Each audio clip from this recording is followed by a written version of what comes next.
여러분 참으로 반갑다고 인사드리겠습니다. 바쁘신 일정 가운데서도 모든 일들을 뒤로 미루시고 이렇게 많은 분들이 귀한 시간을 내주셔가지고 제주 성경 침례 교회를 방문해 주신 여러분에게 다시 한번 진심으로 감사드립니다. 또 여러분을 환영합니다. 잘 오셨습니다. 정말 잘 오셨습니다. 우리의 만남은 남달리 우연이 아니라고 저는 생각을 합니다. 왜 그럴까요? 제가 알고 있는 대로 말씀드릴게요. 우리가 고향을 떠나서 이곳 제주 지역에서 장성향후회라는 그 이름으로 한 달에 한 번씩이나마 이렇게 만나서 서로 얼굴을 보면서 다정다감하게 얘기하면서 지낸다는 것이 그 자체가 이루 말할 수 없는 우연이 아니라고 말씀을 드리고 싶습니다. 그리고 무엇보다도 오늘 온 우주 만물을 창조하시고 인간 역사를 이끌어 가시는 위대하신 하나님께서 우리 인간에게 복되고 행복한 삶의 길을 마련해 주셨는데 그 길을 이 시간에 공부할 수 있다는 것도 우연이 아니고 필연이라고 저는 생각을 합니다. 그래서 여러분 잘 오셨다고 말씀을 드리는 겁니다. 아무쪼록 어려운 발걸음을 내디디셨으니까 좀 더 관심을 가지시고 경청하시면은 하나님께서 우리에게 주신 복되고 행복한 가장 큰 복, 그 선물을 여러분이 받아 가시리라고 믿습니다. 아멘 하셔도 됩니다. 동감하시면은. 자, 그러면은 하나님의 말씀은 누가복음 12장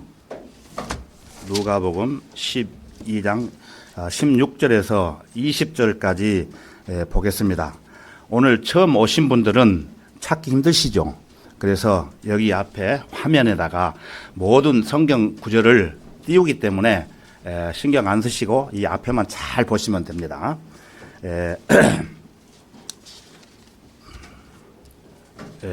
오늘 누가복음 12장 16절에서 18절 이어서 제가 읽어드리겠습니다.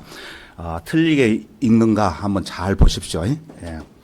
한 가지 비유로 그들에게 말씀하시기를 어떤 부자의 땅이 수확을 많이 내는지라 그가 속으로 생각하여 말하기를 내 곡식을 쌓아 둘 곳이 없으니 내가 어떻게 할까 하고 말하기를 내가 이렇게 하리라 내 곡간을 헐고 더 큰 곳으로 지어서 거기에 나의 모든 곡물과 물건을 쌓아 두리라. 이어지는 말씀, 그리고 나서 내 혼에게 말하기를 내 혼아 내가 여러 해 동안 쓸 물건들을 많이 쌓아 두었으니 편히 쉬고 먹고 마시고 즐거워하리라 하였느니라. 그러나 하나님께서는 그에게 말씀하시기를 너 어리석은 자야 오늘 밤 내 혼을 내게서 앗아 가리니 그러면 내가 장만한 그것들이 누구의 것이 되겠느냐 하시니라. 조금 이해가 되시죠? 자, 그러면은 우리가 말씀을 위해서 잠깐 눈 감고 기도드리겠습니다. 온 우주 만물을 창조하시고 인간 역사를 다스려 가시는 주 하나님 아버지께 감사를 드립니다. 오늘 이 시간에 복음과 진리의 말씀을 전할 수 있도록 귀한 시간을 허락해 주시고 성경 말씀을 통해 사람이 죽으면은 사람의 혼이 어디로 가는지 공부할 수 있도록 인도해 주심을 감사드립니다. 진리의 말씀을 전하는 저에게 위로부터 주시는 지혜의 능력의 말씀으로 충만케 해 주시고 무엇보다도 그 말씀을 경청하는 모든 분들에게 살아계시는 하나님을 발견할 수 있도록 지각을 열어주시고 한 사람도 빠짐없이 하나님의 복된 소식을 마음에 담아 간직할 수 있도록 주님 친히 역사해 주옵소서. 오늘 모든 일정을 주님께 의탁드립니다. 인도해 주옵소서. 우리의 주님이시며 구주이신 주 예수 그리스도 이름으로 기도드렸습니다. 아멘. 여기 누가복음 12장 19절과 20절에 보신 바와 같이 빨간 글씨로 써져 있습니다. 혼이라는 단어가 이렇게 3번 나오는 것을 볼 수가 있습니다. 여러분들이 혼. 이 혼이라는 단어가 여기에 등장하는 어떤 농촌의 그 부자뿐만 아니라 온 세상 모든 사람들에게도 혼이 존재하기 때문에 여러분들에게도 혼이 존재합니다. 그래서 오늘 이 시간에는 사람이 죽게 되죠. 사람이 죽으면은 이 혼이 어디로 가는가라는 주제로 여러분들과 함께 살펴보려고 합니다. 사람이 죽으면 혼이 어디로 가는가? 자, 그러면은 사람은 최초에 어떻게 창조되었을까요? 이거부터 알아야 되겠죠. 사람은 최초에 온 우주 만물을 창조하시고 인간 역사를 다스려 가시는 주 하나님께서 사람을 창조하셨어요. 그 창조하실 때 여러분 땅에 있는 흙을 가지고 사람의 몸을 지으셨어요.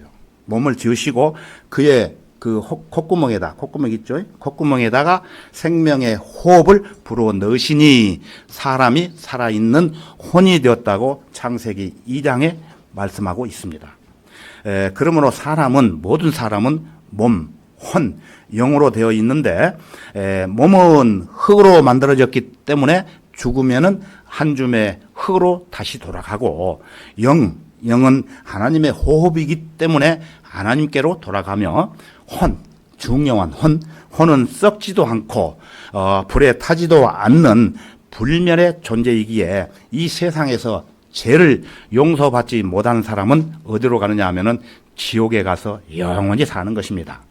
오늘 본문 말씀에 등장하는 이 어떤 부자는 농촌에서 농사 일을 하면서 큰 부자로 살고 있었던 사람인데 풍년이 들었어요. 그래서 곡식을 저장할 곳이 부족해서 그 곡간의 면적을 늘려야 하는 급박한 상황에 이르렀던 것입니다. 농사 지으신 분들은 잘 아시겠죠. 근데 그는 그때 생각하기를 곡간이 완성이 되면은 모든 곡식과 곡물들을 갖게 될 것이고 그렇게 되면은 인생을 향유하는 일만이 남으리라는 생각에 젖어 있었어요. 그래서 그는 창고 확장을 기대하면서 팔짱을 끼고 이렇게 말합니다. 이 세상에서 번영하고 행복한 사람이 있다면 바로 내가 아니고 누구이겠는가? 이런 자부심을 갖고 있었는데 그때 그의 귀에 너 어리석은 자야 라는 말이 울리자 그는 어안이 벙벙했습니다. 이 목소리가 도대체 어디서 나오는 거지? 이 나라에서 부자로 첫째 가는 사람인 나에게 누가 감히 이런 말을 함부로 할 수 있단 말인가? 그러나 다시 두 번째, 너 어리석은 자야. 오늘 밤 내 혼을 내게서 앗아가리니 그러면은 네가 장만한 그것들이 누구의 것이 되겠느냐? 그것은 다름 아닌 하나님의 목소리였던 것입니다. 사람이 살고 죽는 것은 하나님의 주권에 달려있기 때문에 여러분 마음대로 죽고 살지를 못합니다. 그래서 누구든지 하나님께서 부르시면은 당장 갈 수밖에 없습니다. 그래서 그 죽음은 노크조차 하지 않습니다. 죽음은 마치 그것을 자신이 다 소유하기라도 한 듯 안으로 들어와 이봐 나와 함께 가야 되겠어라고 이렇게 말을 합니다. 죽음은 가장 거친 보안관처럼 아무런 설명도 해주지 않고 그를 당장 체포합니다. 그렇기 때문에 그 어리석은 자가 말하기를 곡식을 넣을 새 창고가 완성될 때까지 기다려 주시오라고 말을 합니다. 그러나 죽음을 집행하는 교도관은 안 된다고 말을 합니다. 그러자 내 하인들과 일 처리가 끝날 때까지만이라도 기다려 주시오. 그렇게 말을 하자 죽음의 보안관은 그것도 안 된다고 거절을 합니다. 자, 그러면은 유언장을 작성할 때까지만 좀 더 기다려 주시면 안 되겠어요? 그러자 그것도 안 돼. 그러면은 내가 죽음을 준비할 때까지만이라도 잠시 기다려 주시오라고 또 부탁을 하는데 그것도 안 돼. 나는 아무것도 기다릴 수 없다. 이 죽음의 보안관은 이렇게 말을 합니다. 내가 너를 2번 만져야 너는 내 것이 될 것 같구나. 한 번은 너의 심장을 만지고 한 번은 너의 폐를 만질 것이다. 그래서 심장을 만지면은 너의 맥박이 조용해지고 또 폐를 만지면은 호흡이 끊어질 것이다. 이렇게 말을 했던 거예요. 어쨌든 그날 밤 그 사람은 하나님께서 부르심으로 죽었습니다. 그는 죽음으로 인해 결코 창고 확장 공사를 하지 못했던 거예요. 어리석은 부자는 남아있는 곡식 단들을 거두어 들이기 전에 그 자신이 먼저 인생의 추수꾼에게 거두어 들어졌던 것입니다. 이해가 되시겠습니까? 그래서 부자가 죽은 다음 날 사람들은 곡식 짐을 끄는 대신에 긴 행렬을 이루고 죽은 부자를 따라서 묘지로 갔습니다. 성공한 사람들은 항상 성대한 장례식을 치르죠. 여러분 많이 보셨을 것입니다. 세상 사람들은 그의 묘지에 이런 글을 새겨 묘비를 세울 것입니다. 들어보세요. 여기에 진취적이고 영향력 있는 성공한 한 사람의 시신이 잠들다라고. 그러나 하나님께서는 그 사람의 무덤과 그 창고문에 5글자로 묘지명을 기록하셨습니다. 여러분 그 5글자가 무엇이라고 생각하십니까? 질문 나갑니다. 제가 지금 말씀드렸어요. 계속 앞으로 질문을 나가니까 잘 들으셔야 돼요. 5글자, 이 5글자가 뭐라고 생각하십니까? 써져 있죠. 그 5글자는 어리석은 자라고 쓰셨던 것입니다. 어리석은 자. 하나님께서 쓰신 묘비명이 올바르다는 것은 다음과 같은 사실에서 유추할 수가 있습니다. 즉, 이 사람은 오랜 세월을 살면서 미래를 준비하지 않았으므로 그 일보다 더 큰 창고를 갖게 되는 이유로 미루었다는 것입니다. 창고를 더 크게 짓는다고 해서 여러분 그 사람이 행복해질 수 있다고 보십니까? 아니죠. 세상적인 부를 축적함으로써 행복하게 되는 사람이 있으면은 여러분 저에게 제시해 보십시오. 가장 근심이 많고 가장 힘들게 일하는 사람들이 누구입니까? 백만장자들입니다. 그들은 돈을 벌면 벌수록 힘들게 일하며 근심거리가 아주 많습니다. 그래서 번영은 소금물과 같다고 했습니다. 즉 많이 마시면 마실수록 목이 더 마르게 된다는 것입니다. 이 어리석은 부자는 곧 영원한 생을 위해 떠나야 할 처지인데도 불구하고 이 땅의 생을 위해서 준비한 것 말고는 전혀 준비하지 않았다는 것입니다. 그래서 내가 여러 해 동안 쓸 물건들을 많이 쌓아 두었으니 편히 쉬고 먹고 마시고 즐겁게 살자고 말을 했던 것입니다. 그러나 인생은 7, 80년밖에 못 산다고 성경은 말씀하고 있습니다. 구약 성경 시편 90편 10절을 보시면은 우리의 연소가 70이요 강건하면 80이어도 그 연수의 힘은 수고와 슬픔이니 이것이 곧 끊어지면 우리가 멀리 날아가나이다 그랬어요. 그래서 얼마 전 발표한 자료에 의하면은 남자의 수명은 평균 78세, 여자의 수명은 85세라고 발표를 했습니다. 그래서 보통 여자들이 남자보다 7살 더 사는 경우가 있어요. 여러분, 고맙습니까?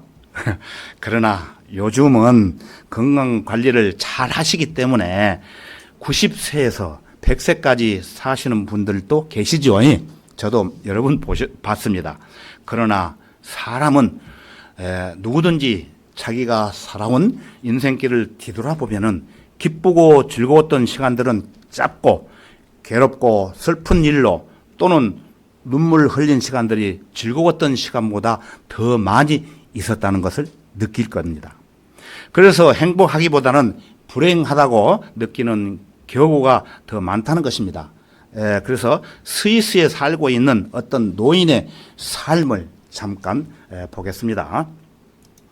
자, 여기 보시면은 스위스의 한 노인이 예쁜 손주를 보고 있습니다. 이 노인이 자기가 살아온 80년 생애를 시간으로 계산해 놓은 것이 어느 신문에 실린 적이 있는데 그 내용을 제가 소개해 드리면은 이 할아버지가 예쁜 손주하고 노는 시간이 26일이었답니다. 그리고 세수하는, 여러분 세수하죠? 세수하는데 22일, 또 출근하는데 넥타이 매죠? 넥타이 매는데 18일. 또 여기 담배 피우는 분이 계시는 것 같은데 담배 피우는데 이 노인도 담배를 피웠기 때문에 12일. 식사 시간은 누구나 하기 때문에 6년. 또 연속극 많이 보지요, TV에서. TV 보는데 7년.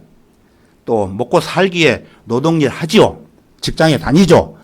그 시간이 21년. 여러분 잠 많이 자십니까? 저는 잠을 많이 자지 않는데 평균적으로 잠자는 시간을 계산해 보니까 26년이었답니다. 예. 여러분 화 많이 내 보셨죠? 예, 화 내지 않으신 분들 있으시면 한번 손 한번 들어보십시오. 저도 화를 많이 냈습니다. 이 노인이 화내는 시간은 2년. 그러나 하루에 웃는 시간은 5분으로 계산을 하면은 88일밖에 안 되었답니다. 그 중에서 가장 행복했다고 느낀 시간은 불과 46시간, 겨우 이틀 정도밖에 안 되는 겁니다. 자, 여기 손주도 그러면은 할아버지의 귀여움을 받고 자라면서 8살이 되면은 초등학교를 다니고 또 중학교를 다니고 어느 날 대학교를 졸업하게 되면은 사회생활을 하게 되죠. 그러면 그때 사랑하는 예쁜 사람을 만나서 결혼도 하겠죠. 그러다 보면은 어느새 세월이 흘러서 자기 할아버지처럼 이렇게 노인이 된다는 겁니다. 이러한 삶을 동영상으로 이해가 되도록 간단하게 한번 만들어 봤습니다. 젊은 사람들은 잘 모르겠지만 나이 드신 분들은 아마 실감하실 것이에요. 지나간 인생의 활동 사진을 잠깐 감상해 보겠습니다. 자, 여기 보시면은 이제 막 태어난 어린 아기입니다. 빨리 지나갑니다. 한번 보세요.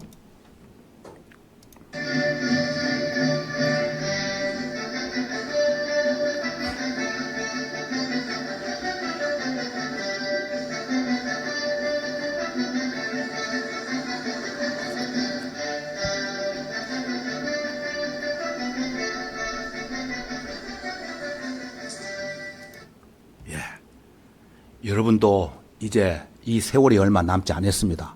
실감하시죠? 동감하십니까? 네. 자, 그러면은 시편 아까 우리가 봤는데 90편 10절을 다시 한번 보시겠습니다. 우리의 연수가 70이요 강건하면 80여도 그 연수의 힘은 수고와 슬픔이니 이것이 곧 끊어지면은 죽으면은 우리가 멀리 날아가나이다. 예, 부연 설명을 드리면은 인간은 7, 80년 짧은 인생을 사는 동안 아까 보신 바와 같이 기쁘고 즐거웠던 날은 별로 없고 수고와 슬픔이라고 이렇게 말씀하고 있습니다. 물론 사람마다 나이에 따라 다르겠지만은 어떤 분은 직장이 없으신 분들은 직장 문제로 또 자식이 애를 썩이는 자식들이 있으면은 그 자식 문제로 또 결혼 안 하신 분들은 결혼 문제로 그리고 가정 형편이 너무 가난해서 또 몸이 너무 많이 아파서 고생을 하면서 많은 눈물을 흘리다가 결국은 어느 날 목숨이 끊어지게 되는데 이 목숨이 끊어지면은 이 세상을 떠나게 되는 것입니다. 그러나 그 죽음으로 그냥 끝나면 좋겠지만은 끝나지 않고 우리가 멀리 날아간다고 여기서 말씀을 하고 있습니다. 멀리 날아간다는 것은 언젠가는 시간이 되면 다시 돌아온다는 뜻도 되는 것입니다. 그러면은 어떤 모습으로 다시 돌아올까요? 생각해 보셨습니까? 예, 불교인들은 벌레로 되어가지고 돌아온다고 그렇게 말을 하는 사람들도 있습니다.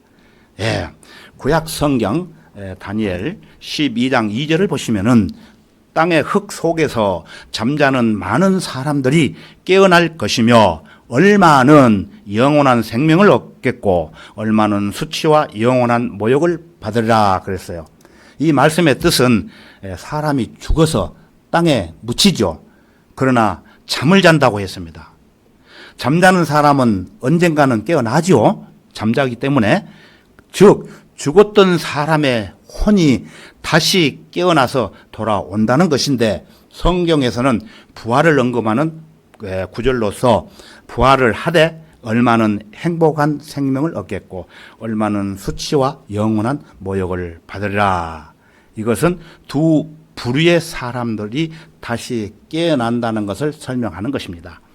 그래서 한 부류는 어떤 사람이냐면은 예수님을 믿었던 사람으로서 영원한 생명을 얻었기 때문에 하늘나라에 들어가는 것이고 또 한 부류는 예수님을 믿지 않은 사람들로서 수치와 영원한 모욕을 받고 지옥으로 간다는 것입니다.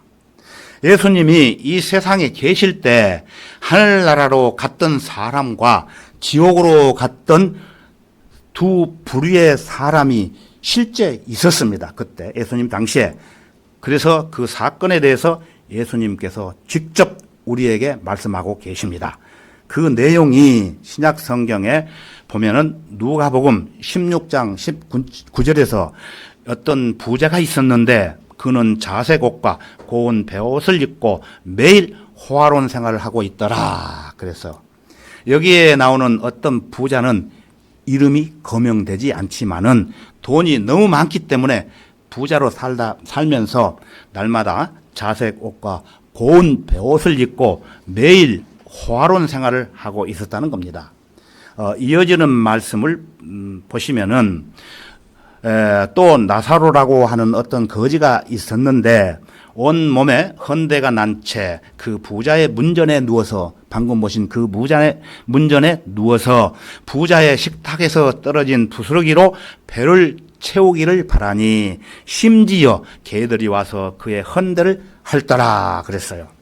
예, 여기서는 부자가 아닌 거지 나사로의 이름이 거명되고 있습니다. 예, 거지 나사로는 그때 예수님 당시 실제 이름이에요. 성은 나시고 이름은 사로. 예, 특이한 이름을 이렇게 가지고 있죠.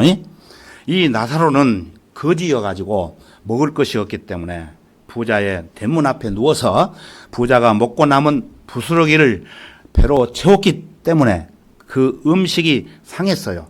그래서 온몸에 상처가 나서 심지어 개들이 와서 그 상처난 곳을 핥더라는 말씀이에요. 예, 이어지는 말씀 22절을 보시면은 그러다가 그 거지가 죽었는데 천사들이 그를 아브라함의 품으로 옮겼고 그 부자도 죽어서 장사되었더라. 자, 세월이 흘러 어느덧 강물이 흘러가듯 나사로의 생애도 죽음에 이르는 것입니다. 그때 천사들이 그 거지인 나사로를 아브라함의 품으로 옮겼다고 되어 있는데 천사들이 거지 나사로의 시체를 옮긴 게 아니라 뭐를 옮겼겠습니까? 예, 당연히 거지 나사로의 혼을 옮겼던 것입니다. 혼. 다시 말해서 나사로의 몸 육신은 흙에서 왔기 때문에 죽어서 다시 한 줌의 흙으로 돌아갔지만 나사로의 몸에서 분리된 혼은 낙원으로 옮겨졌다는 것입니다. 그런데 매일 호화로운 생활을 하던 그 부자도 죽어서 장사가 되었다는 것입니다. 이어지는 말씀 23절을 보시면은 부자가 지옥에서 고통받는 중에 눈을 들어 저 멀리 아브라함을 보았더니 나사로가 그의 품에 있는지라. 이거는 이 얘기가 아닙니다. 실제 있었던 사건을 여러분들한테 제가 읽어드리는 것입니다. 예. 그래서 부자는 예수님을 믿지 않은 죄로 그의 혼이 지옥으로 가서 고통받는 중에 눈을 들어 저 멀리 보이는 아브라함을 보았는데 그 옆에 거지 나사로가 그의 품에 있었다는 겁니다. 부자는 죽기 전에는 부자였지만은 죽어서는 부자가 아닙니다. 거지 나사로보다도 더 못한 아주 불쌍한 사람이 되고 말았던 것입니다. 예, 이어지는 24절을 보시면은 그가 소리질러 말하기를 아버지 아브라함이여 저를 불쌍히 여기셔서 나사로를 보내시어 그가 자기 손가락 끝에 물을 적셔 내 혀를 식히게 하소서 내가 이 불꽃 가운데서 고통을 받고 있나이다 라고 하니 예, 지옥에 간 어떤 부자는 그 지옥이 얼마나 뜨거우면은 견디기가 힘들었던지 이렇게 소리를 질러 말하기를 자기 집 대문 앞에 구걸하던 거지 나사로의 손가락 끝에 물 한 방울을 적셔서 자기 혀를 식혀 달라고 간청을 했겠습니까? 상상해 보십시오. 예, 자, 여러분에게 또 질문 나갑니다. 죽어서 무덤으로 간 사람들 중에 이렇게 소리 지르는 사람 보셨습니까? 예? 보신 분 계십니까? 무덤에서 이렇게 소리 지르는 사람? 못 보셨지요? 당연하지요. 그 무덤 속에는 죽은 사람의 뼈만 있어요. 뼈. 혼은 그곳에 없기 때문에 무덤에서 소리를 지른 사람은 아무도 없다는 것이에요. 그러나 지옥에 간 부자의 혼은 살아있기 때문에 뜨겁고 견디기가 힘들어서 소리를 지를 수밖에 없었다는 것입니다. 예, 지옥에 간 부자의 혼이 자기 혀를 식혀달래요. 예, 부자에 간 그 자기 혀. 소리를 지르는 이렇게 입도 있어요. 그리고 거진 나사로의 손가락도 보게 됩니다. 누구든지 구원을 받지 못하면은 이 부자처럼 지옥에 가서 혼이 죽지 않고 아이고 뜨거워 하면서 꺼지지 않는 불거덩이에서 영원히 산다는 것입니다. 예, 그 지옥의 실체에 대해서 여러분 아십니까? 예, 신약성경 마가복음 9장 44절에 가서 보면은 그곳에는 그들의 벌레도 죽지 않고 불도 꺼지지 아니하느니라 그랬어요. 그 지옥불은 요한계시록에 가서 보면은 불과 유황이 타는 못이라고 기록이 되어 있습니다. 여러분은 이 유황불이 타는 지옥에 들어가지 않으시려면은 이 시간에 잘 경청하시고 이 문제를 해결해야 되는 것입니다. 예, 해결할 수 있는 기회가 두 번 다시 오지 않을 수 있기 때문에 그 기회를 오늘 놓치지 마시고 이 시간에 붙잡으시라고 간곡히 부탁드립니다. 자, 여러분, 삼성그룹의 창업자이신 이병철 회장님 아시죠? 예, 한번 사진 띄워보겠습니다. 여기 앞에 사진을 보시면은 이병철 회장 맞지요? 예? 대충. 예. 그리고 앞에 기록된 글을 보시면은 인간 이병철 신이 있다면 자신의 존재에 드러내지 않나 이렇게 기록되어 있죠. 이분은 세상적으로 아주 크게 성공하신 분이죠. 그런데 이분이 돌아가실 때 폐암으로 돌아가셨다는 사실에 대해서는 많은 사람들이 알고 있습니다. 이 이병철 회장은 1987년도에 폐암으로 고생하시다가 투병 2년째 77세로 대한민국의 최고의 부자가 죽음을 눈앞에 두고 자기가 고민하고 있는 인생의 아주 중요한 문제들을 자기 본인의 필경사가 있습니다. 필경사를 자기 앞에 불러서 앉혀놓고 24가지 질문 사항을 받아 적게 했습니다. 24가지. 그리고 그 질문 요지를 절두산 성당의 박희봉 신부에게 주어가지고 그 답을 얻어오라고 했는데 아쉽게도 그 답을 얻지 못하고 세상을 떠나셨다는 겁니다. 답을 얻기엔 너무 늦게 생각해서 답을 얻지 못했다는 것입니다. 이러한 사실이 타계 24년 만에 여기 보시면 중앙일보를 통해서 A4 용지 5장 분량했다는 것입니다.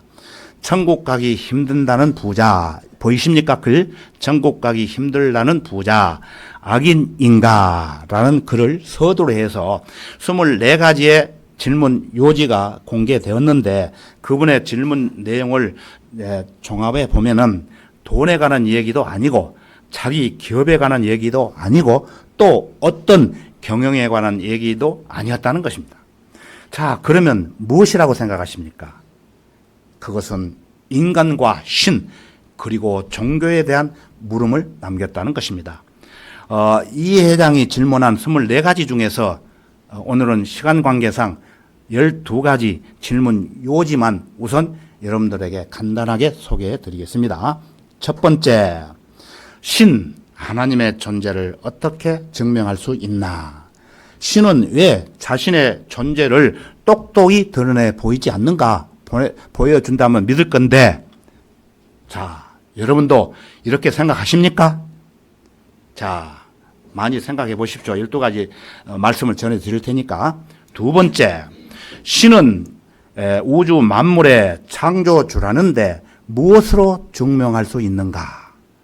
세 번째, 생물학자들은 인간도 오랜 진화 과정의 산물이라고 하는데 신의 인간 창조와 어떻게 다른가?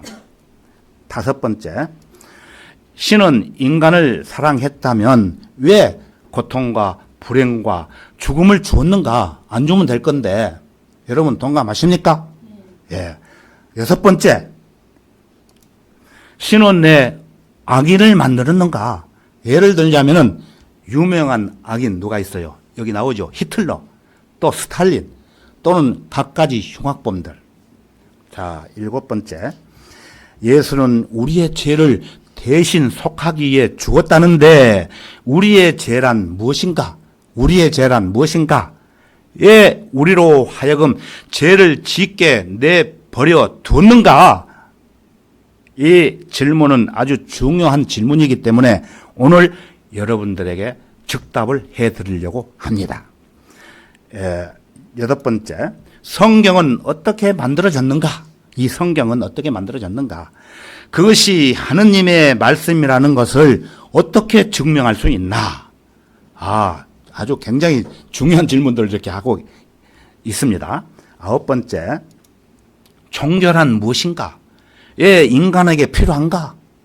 14번째, 인간이 죽은 후에 영혼은 죽지 않고 천국이나 지옥으로 간다는 것을 어떻게 믿을 수 있나?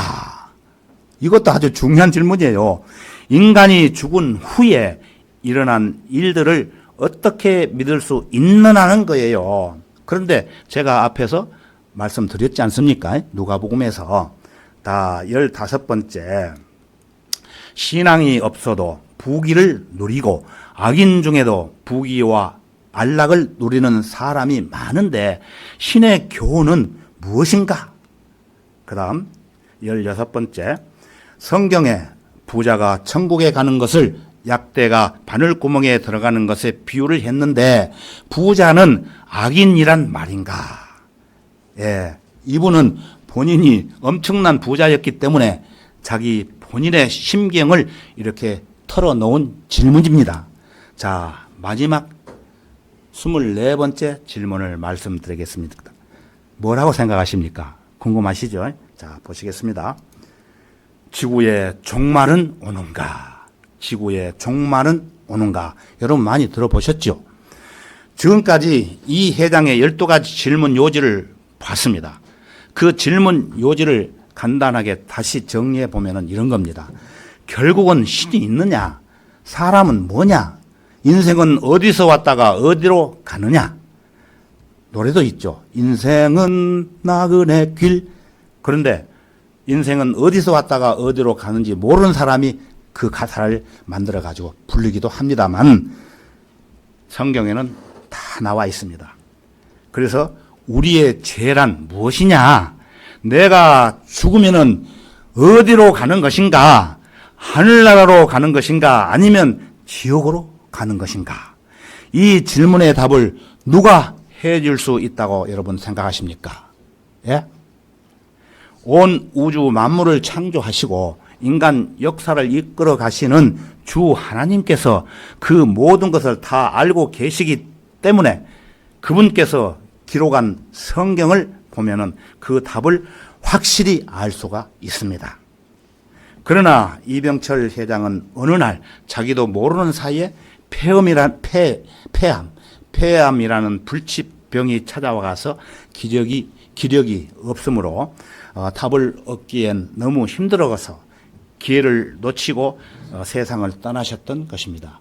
얼마 전에 저 아는 분이 폐암으로 며칠 전에 떠난 것을 제가 가서 주문을 하고 왔습니다. 그래서 전도서 12장 1절을 보시면은 너는 이제 너의 젊은 날에 곧 재앙이 이르지 않고 나에게 즐거움이 없다고 말할 때가 가까워 오기 전에 너의 창조주를 기억하라. 이해가 안 되시죠? 너의 창조주를 기억하라. 왜 너의 창조주를 기억하라고 여기서 말씀하십니까? 한 번 죽는 것은 사람에게 정해진 것이고 그 뒤에 심판이 있기 때문에 그렇습니다. 질병과 죽음은 노년에 함께하는 동반자이기 때문입니다. 성경은 죄의 싹은 사망이라고 말씀합니다. 인간이 죽어서 지옥에 가는 것은 다름 아닌 죄 때문에 가는 것입니다. 최초의 인간으로 태어난 아담은 하나님께 불순종함으로 인해 죄가 아담 안으로 들어갔고 그 후로 모든 인간은 죄성을 지니고 태어나기에 죽으면은 지옥으로 가게 되는 것입니다. 그래서 로마서 5장 12절을 보시면은 이런 연유로 한 사람에 의하여 죄가 세상에 들어오고 그 죄에 의하여 사망이 왔나니 그리하여 모든 사람이 죄를 지었으므로 사망이 모든 사람에게 전달되었느니라 그랬어요. 여기에서 말하는 한 사람이라는 것은 물론 최후의 사람 아담이죠. 이 아담 한 사람이 죄를 지었으므로 사망이 모든 사람에게 전달되었다는 뜻입니다. 이 사실을 좀 더 알기 쉽게 제가 도표를 만들어 봤는데 여기 그림을 보시면은 앞에 맨 위에 누가 있습니까? 뭐라고 써져 있습니까? 예? 아담이라는 사람이 있죠. 최초의 사람은 아담이었어요. 그래서 전 인류는 아담 한 사람으로 인해 이렇게 태어났기 때문에 여러분도 이렇게 태어났습니다. 태어났기 때문에 한 족속들이라는 겁니다. 그래서 이 아담 한 사람으로 인해서 죄가 세상에 들어오게 되었던 것입니다. 그래서 구약 성경 시편 51편 5절을 보시면은 보소서 내가 죄악 중에서 초송되었고 죄 중에서 내 어머니가 나를 배웠나이다 그랬어요. 이 구절은 사람의 본질에 대한 묘사이기도 합니다. 그것은 모든 사람의 어머니가 창녀라든지 가늠하는 여인이라는 뜻이 아니라 아담으로부터 이어받은 죄성 때문에 내가 죄악 중에서 조성되었고 죄 중에서 내 어머니가 나를 배웠다는 것입니다. 그래서 이 세상 모든 사람들은 아담의 죄 씨를 가지고 악인으로 태어나는 것입니다. 구약 성경 시편 58편 3절을 보시면은 악인들은 모태로부터 벗어났으며 그들은 태어나면서부터 거짓말을 하며 곁길로 간도다. 저는 이 말씀을 매우 실감합니다. 사람은 모두가 다 어머니 뱃속에서 태어나죠. 그 태어나는 순간부터 아주 어린 애들이 누가 가르쳐 주지도 않았는데 제 씨를 가지고 있기 때문에 거짓말을 해요. 그게 죄라는 것입니다. 그런데 하나님께서 이러한 죄인들을 위해 구원 계획을 마련하셨어요. 신약성경 요한복음 3장 16절을 보시면은 하나님께서 세상을 이처럼 사랑하셔서 그의 독생자를 주셨으니 이는 그를 믿는 사람은 그는 누구입니까? 예수 그리스도입니다. 이는 그를 믿는 사람은 누구든지 멸망하지 않고 영생을 얻게 하려 하심이라 그랬어요.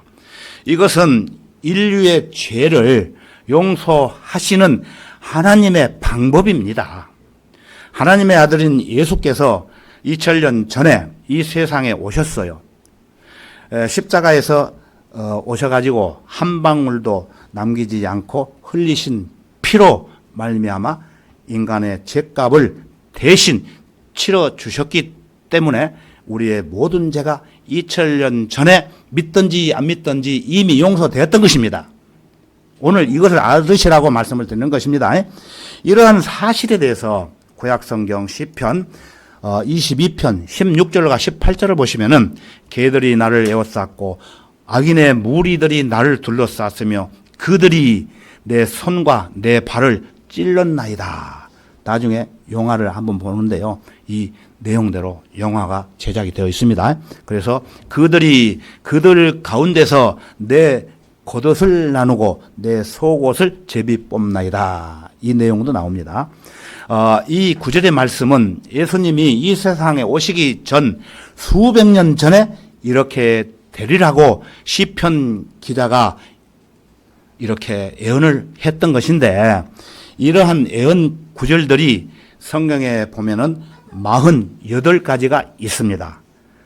그래서 그 모든 예언이 48가지가 하나도 빠짐없이 모두 다 성취되었습니다. 시간 관계상 우선 한 구절 보셨으니까 한 구절만 더 보겠습니다. 이사야 53장 5절에서 6절 보면은 아주 유명한 구절입니다. 교회 다니시는 분들은 이 구절을 모르시는 분들이 없어요. 그러나 그는 우리의 허물로 인하여 상처를 입었고 그는 우리의 죄악으로 인하여 상하였도다. 우리의 화평을 위한 징계가 그에게 내려졌고 그가 맞은 채찍으로 우리가 치유되었도다. 우리는 모두 양같이 길을 잃어 각자 자기의 길로 돌이켰으나 주께서는 우리 모두의 죄악을 그에게 지우셨도다. 이렇게 말씀하시고 있습니다. 이 말씀도 예수님께서 이 세상에 오시기 전 712년 전, 정확하게 712년 전에 이사야 선지자를 통해서 이렇게 되리라고 이미 예언해 놓았던 것입니다. 이 말씀의 예언을 근거로 해서 오늘 시간 관계상 영화를 하나 볼 것인데요. 중요한 부분들만 골라서 5분짜리로 편집해 놓은 영화가 있습니다. 그 편집된 영화를 잠깐 후에 볼 건데, 그 편집된 그 영화를 보시기 전에 그때 실제 상황에 대해서 그림으로 한번 여러분들한테 보여드리겠습니다. 자, 여기를 보시면은 예수님의 왼손과 오른손이 있습니다. 그래서 왼손과 오른손의 손에 못을 보시면은 큰 대못이죠. 이렇게 큰 대못으로 각각 하나씩, 또 옆에 보시면은 발이 있죠. 양 발을 포개서 하나님의 하나의 대못으로 포개가지고 하나의 대못으로 모두 세 개의 대못을 이용해서 살아계신 예수님을 나무로 만든 십자가에 고정을 시켰던 것입니다. 옆에 보시면은 십자가에 이렇게 고정을 시켰던 것입니다. 자, 그러면은 성경에 근거한 사실들을 영화로 한번 잠깐 보시겠습니다. 자, 불을 꺼주세요. 금방 끝납니다.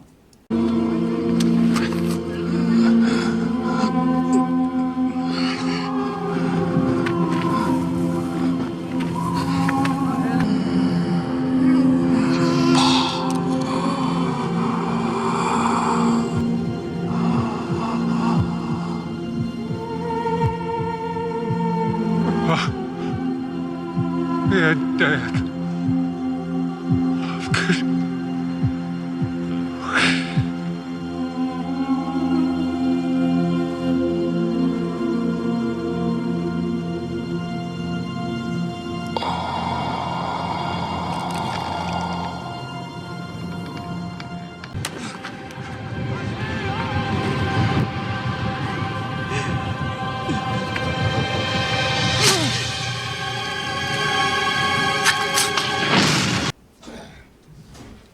주십시오. 여러분 잘 보셨습니까? 이거 사실입니다. 사실. 여러분의 이해를 돕기 위해서 이렇게 5분짜리로 이렇게 편집을 했습니다. 여러분의 죄를 용서해 주시기 위해서 예수님께서 채찍으로 맞으시고 또 참으로 옆구리 창, 그 로마 병정들이 가지고 있는 창으로 옆구리를 찔리심으로 인해서 그 몸에서는 한 방울의 피도 남기지 않고 모두 다 쏟으셨습니다. 그리고 마지막에 하신 말씀이 있죠. 숨을 거두실 때 다 이루셨다는 이렇게 말씀은 여러분의 죄를 하나도 남김없이 모두 다 용서해 주시기 위해서 다 이루셨다는 말씀이에요. 예수 그리스도께서 십자가에서 피 흘려 죽으셨고 장사되셨다가 성경대로 셋째 날에 다시 살아나셨습니다. 그러나 이 세상에는 많은 종교가 있지만은 죄들을 위해 죽었다가 다시 살아났다는 사람을 보신 적이 여러분 있으십니까? 예? 있으면 저한테 얘기해 주십시오. 한 사람도 없어요. 죄를 위해서 자기가 죽었다고 한 사람 한 사람 없지 않습니까? 못 보셨죠? 예? 그렇지만은 예수님께서는 자기의 몸을 희생하시기까지 십자가에서 고난과 고초를 당하셨던 것입니다. 그때 십자가에 매달린 행악자 누가 있었죠? 영화에 보셨죠? 살인 강도 두 사람이 있었죠. 그래서 한번 좀 더 자세히 띄워보겠습니다. 여기 앞에 그림을 보시면은 예수님 가운데가 계시고 양 옆에 두 행악자가 있습니다. 성경은 하나님의 역사책입니다. 우리나라에 역사가 있듯이 성경은 하나님의 역사책이에요. 그래서 그 살인 강도 두 사람은 유일한 역사 증인으로서 성경책에 기록되어 있습니다. 그래서 그 내용이 오늘날까지 전 세계 만민들에게 전해오고 있는 것입니다. 이거는 누가 부정할 수 없는 것입니다. 우리 역사를 부정하지 못한 것처럼 하나님의 역사를 부정할 수 없다는 것입니다. 그때 십자가에 매달린 살인 강도 중 하나는 손과 발이 모두 다 묶여 있기 때문에 자기가 노력해서 구원을 받을 수 있는 일이라고는 아무것도 할 수 없었어요.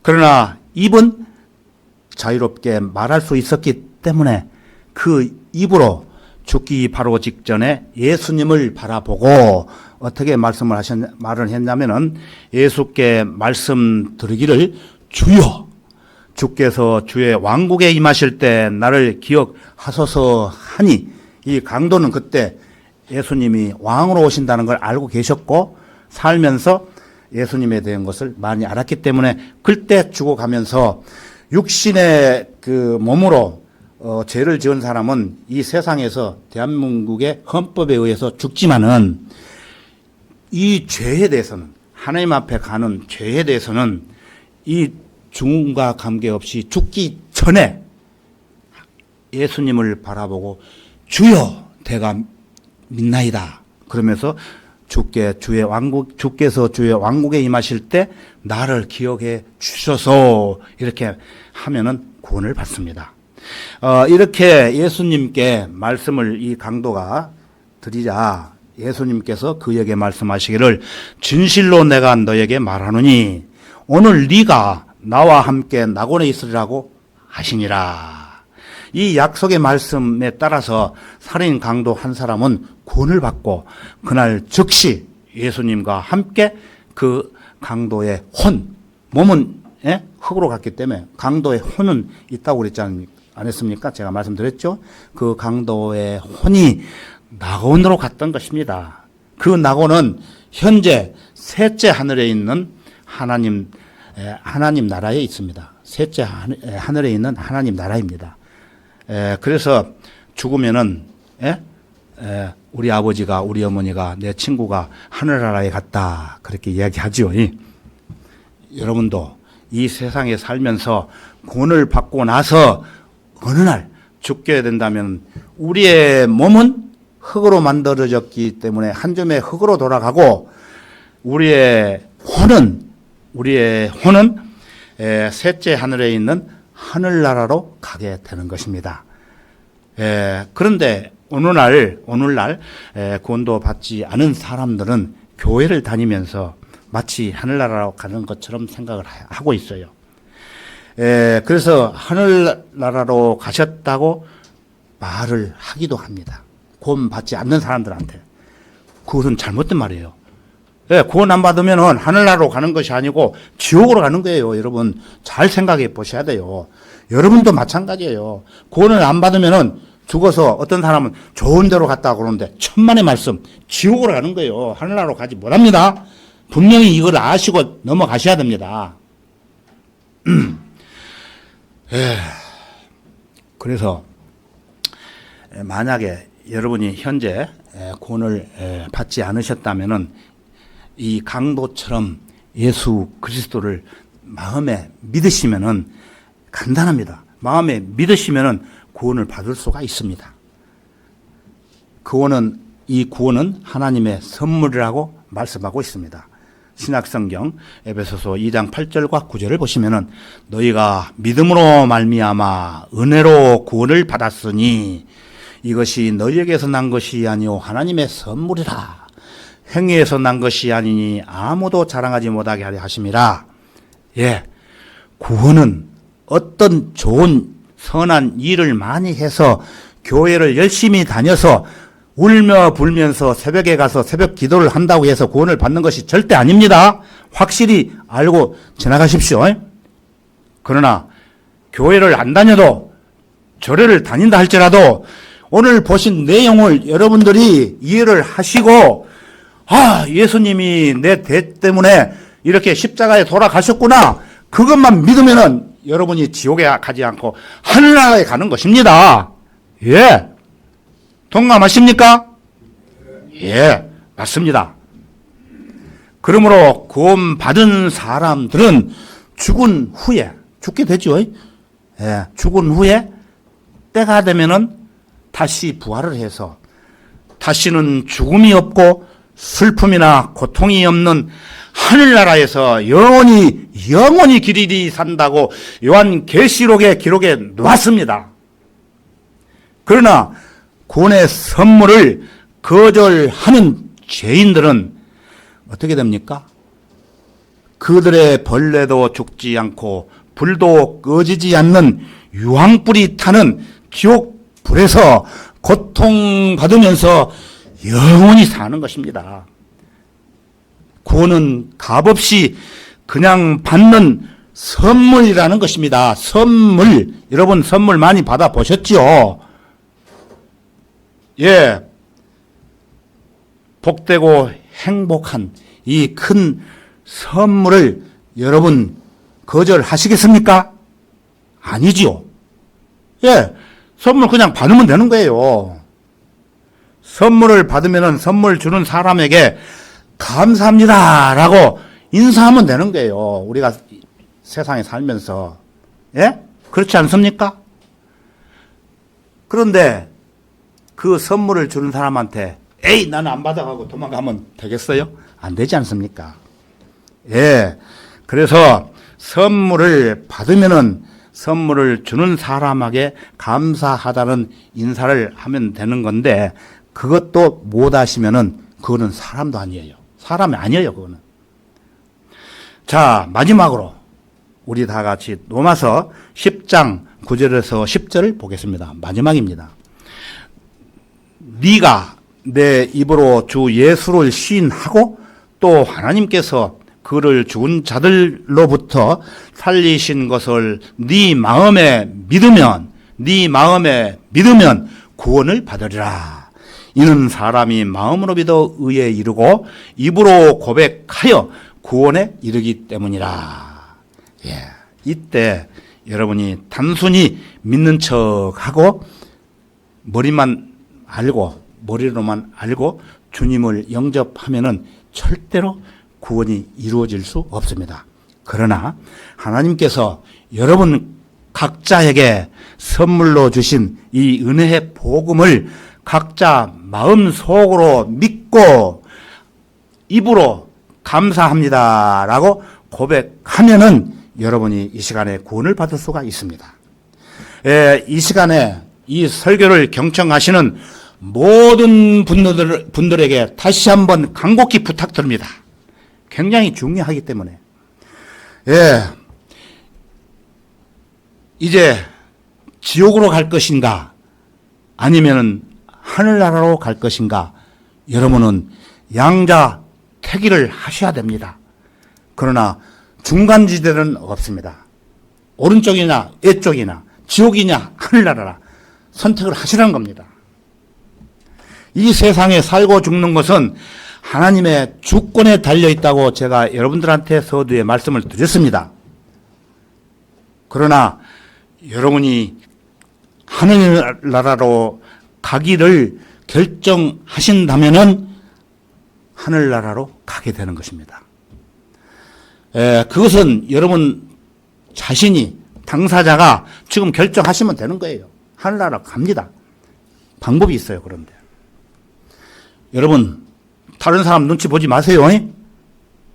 왜 그러냐면은 내가 지옥으로 가느냐 아니면은 하늘나라로 가느냐 이 중요한 판단을 하는데 그냥 가만히 있으면은 바보예요. 바보. 두 가지 중에 하나를 택해야 돼요. 그래서 가만히 이렇게 있으면은 어떻게 돼요? 지옥으로 갈까?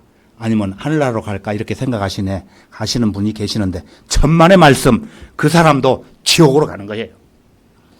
여러분 진심으로 예수님을 마음으로 믿고 하나님의 자녀가 되어서 지금 하늘나라로 가시기를 원하십니까?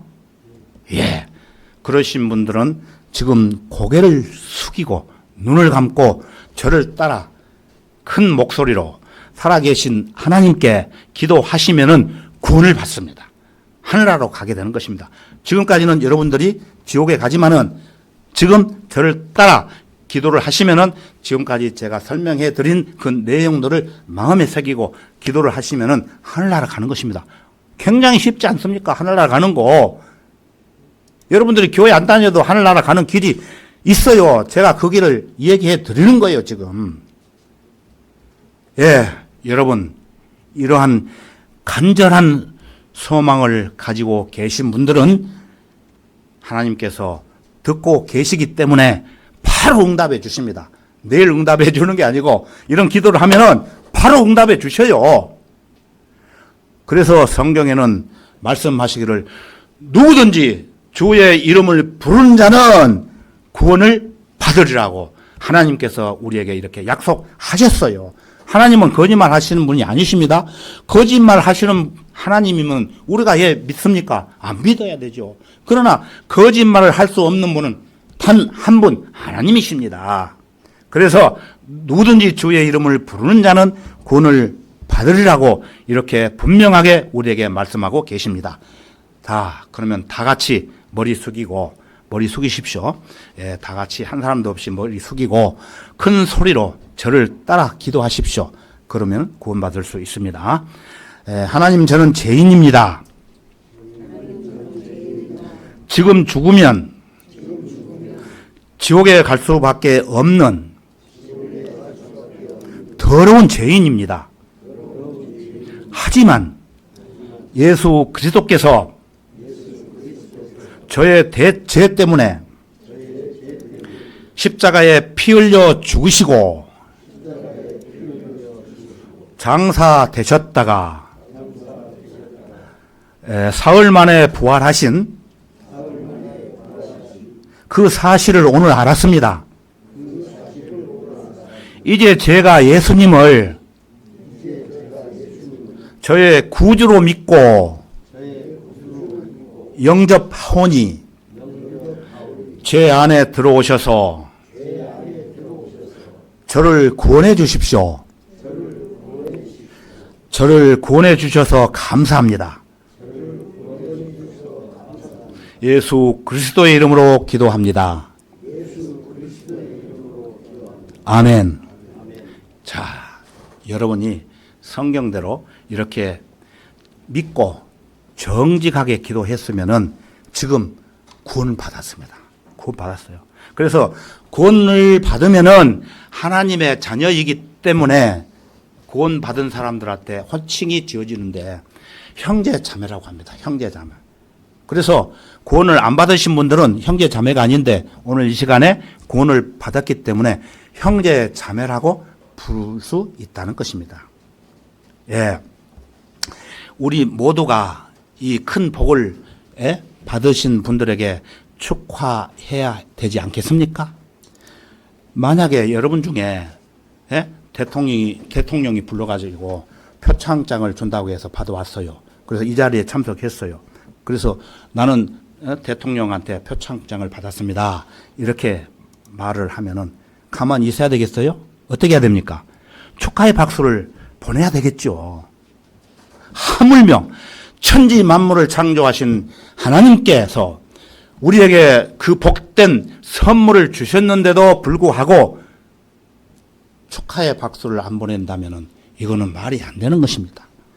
여러분, 오늘 구원 받으신 분들이 굉장히 많으신데 우리가 다 같이 서로 축하의 박수를 보내야 되지 않겠습니까? 예. 그래서 이 영광을 하나님 앞에 드리며 오늘 구원 받은 사람들을 향해서 형제 자매라고 하면서 이 큰 박수로 모두가 다 큰 박수로 맞이하면 좋겠습니다. 다 같이 박수하겠습니다. 네, 감사합니다. 구원 받는 게 이렇게 쉬워요. 이렇게 쉬운데 너무 어렵게 목사들이 이 얘기를 하고 있어요. 그래서 저는 공직 생활을 퇴직하고 신학 공부를 하면서 여러분들이 아시다시피 장성 향후회를 몇 년 못 다녔어요. 이 말씀 전하기 위해서. 그래서 이제는 준비가 되어 있기 때문에 그래도 우리 장성 향후회 그 생각이 있기 때문에 여러분들을 이렇게 귀한 시간을 뺏어가지고 전해드리는 거예요. 그래서 이 마음 알아주시고 우리가 나중에 만날 때는 여러분들이 모르시는 내용들이 있으시면은 저한테 질문을 해 주시면은 제가 이 성경을 통해서 답을 해 드릴게요. 어떻게 많이 동감 되시죠? 예. 자, 다 같이 마지막 기도 드리겠습니다.